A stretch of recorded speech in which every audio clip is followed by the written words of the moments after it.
অনেক কাকুতি মিনতি করতাম যে হেলমেটটা দিয়েন না, বলতাম, অনুরোধ করতাম, জ্যাকেট পরে জাতির সামনে আমাদেরকে এভাবে অপমান করার চেষ্টা করেন না।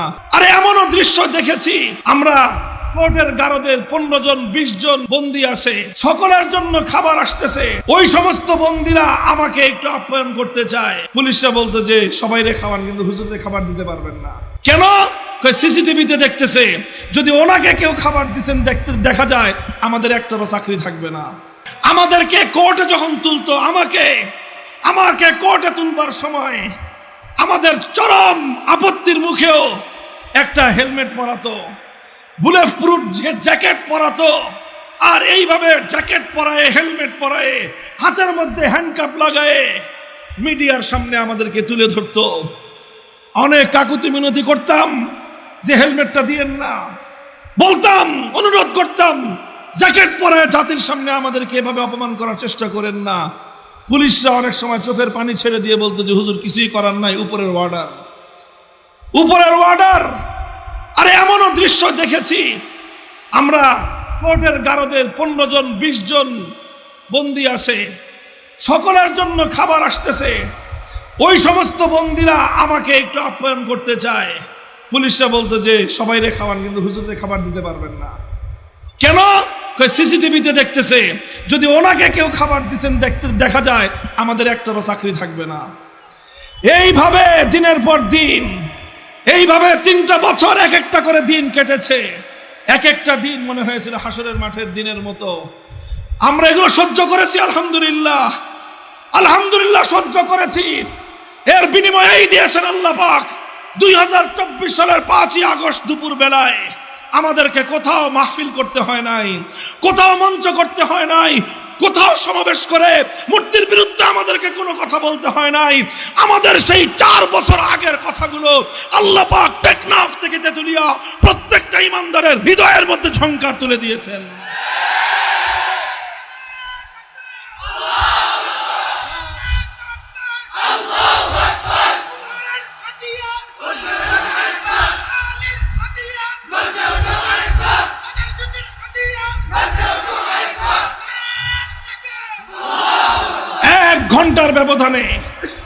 এক ঘন্টার ব্যবধানে আলহামদুলিল্লাহ টেকনাফ থেকে তেতুলিয়া শুধু শেখ মুজিবুর রহমান সাহেবের না, যত সাহেবের মূর্তি ছিল, বাংলার তৌহিদি জনতা সমস্ত মূর্তি তৌহিদি চেতনায় উজ্জীবিত হয়ে বুড়িগঙ্গার পানিতে ভাসিয়ে দিয়েছে। দেশপ্রেমিক সেনা সদস্যরা পর্যন্ত তাদের সেই সংরক্ষিত জায়গাতেও কোনো মূর্তি রাখে নাই। সুপ্রিম কোর্টের মতো সংরক্ষিত জায়গা, আমরা বলেছিলাম মুসলমানদের বিচারালয়, মুসলমানদের আদালত, থেমিসের মূর্তি বসায়েন না। ওনারা আমাদের কথাটা শুনে বিল্ডিং এর সামনের থেকে নিয়ে বিল্ডিং এর ভিতরে মাঝখানে সংরক্ষিত জায়গায় থেমিসের মূর্তি বানায় রাখছে, বা সেই থেমিসের দেবীর মূর্তি বসায় রাখছে। 5ই আগস্টের পরে যে জিজ্ঞেস করলাম, ভাই থেমিসের মূর্তিটা কই? কয় হুজুর মূর্তি তো নাই, ওই যে মূর্তির পিছনে যে বেদি ছিল, ওই বেদিরও কোনো খবর নাই। আমাদের তো কাউকে কিছু বলতে হয় নাই, মানুষের মনে মনে এই আওয়াজ কে তুলে দিয়েছেন? আলহামদুলিল্লাহ। হে মুসলমান, তুমি তাওহীদের আওয়াজ দাও, তুমি তাওহীদের আজান দিয়ে যাও। মুয়াজ্জিনের কাজ হলো আজান দিয়ে দেওয়া, মুসল্লিদেরকে ঘর থেকে ধরে আনা মুয়াজ্জিনের কাজ নয়। তুমি আজান দিয়ে দাও। আল্লাহ বলেছিলেন আমাদের পিতা ইব্রাহিম আলাইহিস সালামকে, ওয়াজ্জিন ফিন নাস বিল হজ ইয়াতুকা রিজালান ওয়া আলা কুল্লি দামিরিন ইয়াতিনা মিন কুল্লি ফাজ্জিন আমিক। হে ইব্রাহিম, আল্লাহর ঘর বাইতুল্লাহ বানিয়েছো, এবার বাইতুল্লাহর পাশে দাঁড়ায় আজান দাও, মানুষ যেন হজ করতে আসে। ইব্রাহিম আলাইহিস সালাম বলেছিলেন, মানুষ নাই, জন নাই, কেউ নাই, এই জনমানব শূন্য পাহাড়ি প্রান্তরে আল্লাহ আমার আজান কে শুনবে? আল্লাহ বলেছিলেন, ইব্রাহিম তুমি আজান দাও, কিয়ামত পর্যন্ত তোমার এই আজান পৃথিবীর প্রতিটা মানুষের কর্ণকুহরে পৌঁছে দেওয়া আমি আল্লাহর জিম্মাদারি। বলেন, প্রতি বছর লক্ষ লক্ষ মানুষ ইব্রাহিম আলাইহিস সালামের আজানে জবাব দিয়ে বাইতুল্লাহ যায় কি যায় না? কিয়ামত পর্যন্ত যাবে কি যাবে না? ভিসা পায় না মানুষ, লাইন ধরে মানুষ যেতে পারে না, লক্ষ লক্ষ কোটি কোটি মানুষ ইব্রাহিম আলাইহিস সালামের ডাকে সাড়া দেওয়ার জন্য পাগলের মতো প্রস্তুত হয়ে আছে। ইব্রাহিম আলাইহিস সালাম চিন্তা করেছিলেন, আমি আজান দিলে শুনবে কে? ইব্রাহিম আলাইহিস সালামের পর হাজার হাজার বছর পরেও সেই আজান শোনার মানুষ দুনিয়াতে আছে না নাই? হে তাওহীদের অনুসারীরা, হে ইব্রাহিমী আদর্শের পতাকাবাহীরা, আল্লাহর পয়গম্বর ইব্রাহিমের উত্তরসূরিরা, আল্লাহর নবী মুহাম্মদ আরবি সাল্লাল্লাহু আলাইহি ওয়াসাল্লামের সচ্চা উম্মতেরা, তোমরা উঠো, দাঁড়াও, তাওহীদের আজান দাও, তাওহীদের আজান দাও। এই আজানের ধ্বনি আল্লাহ পাক প্রতিটি মুমিনের অন্তরে অন্তরে প্রতিধ্বনিত করবেন। আমাদের দুর্বল কণ্ঠের 2020 সালের আজান 2024 সালের 5ই আগস্ট এভাবেই প্রতিধ্বনিত হয়ে গোটা বাংলাদেশকে মূর্তি থেকে পবিত্র করে দিয়েছে। ভবিষ্যতে যারা জুলুম করবেন ইতিহাসগুলো পড়ে নেবেন, ভবিষ্যতে ইতিহাসগুলো পড়ে নেবেন। ওলামায়ে কেরামকেও বলবো, ইনশাআল্লাহ সুম্মা ইনশাআল্লাহ মাথায় পাগড়ি বাঁধেন, আল্লাহর দিনের জন্য নিজেদেরকে একটু পেশ করেন।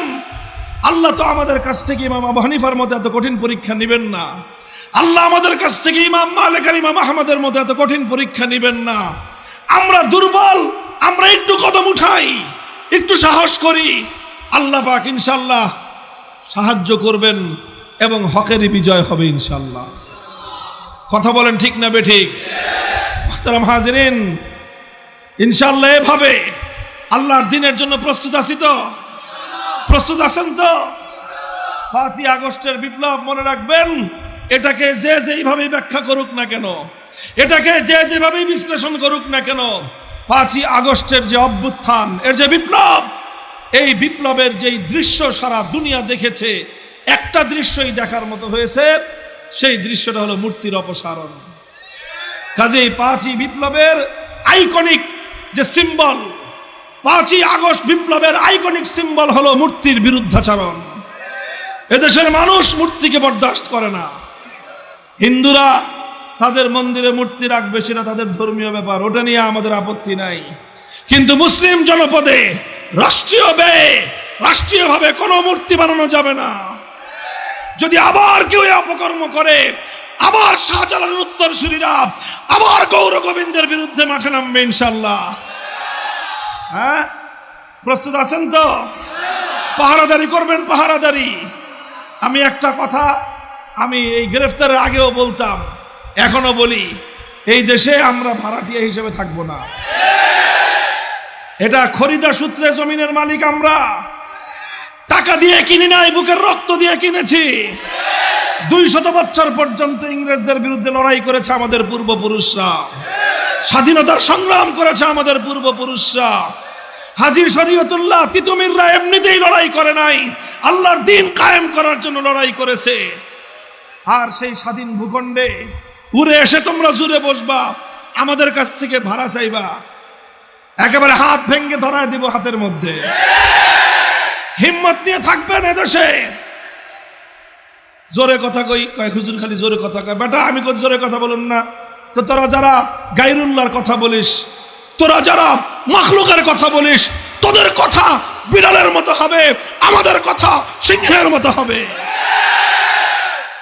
কারণ আমরা তো ওই রবের কথা বলি, আসমান আর জমিনের মধ্যে যেই রবের চেয়ে বড় আর কেউ নাই। আল্লাহ বলেছিলেন, ইয়া আইয়ুহাল মুদ্দাসসির কুম ফানজির ওয়া রাব্বাকা ফাকাব্বির ওয়া সিয়াবাকা ফাতাহহির ওয়ার রুজজা ফাহজুর। আমার নবী কম্বল গায়ে দিয়ে ঘুমায় আছে, আল্লাহ ডাক দেন, হুজুর উঠেন উঠেন, আরে কম্বল ফালান, আপনার রবের বরত্বের কথা ঘোষণা দেন, চাদর ফালায় দেন, এই জমিনে যত মূর্তি আছে সমস্ত মূর্তির হাত থেকে আমার জমিনকে মুক্ত করেন। কাজেই যারা আল্লাহু আকবার বলবে, যারা বলবে আল্লাহ সবচেয়ে বড়, তার আওয়াজ হবে সবচেয়ে বড়।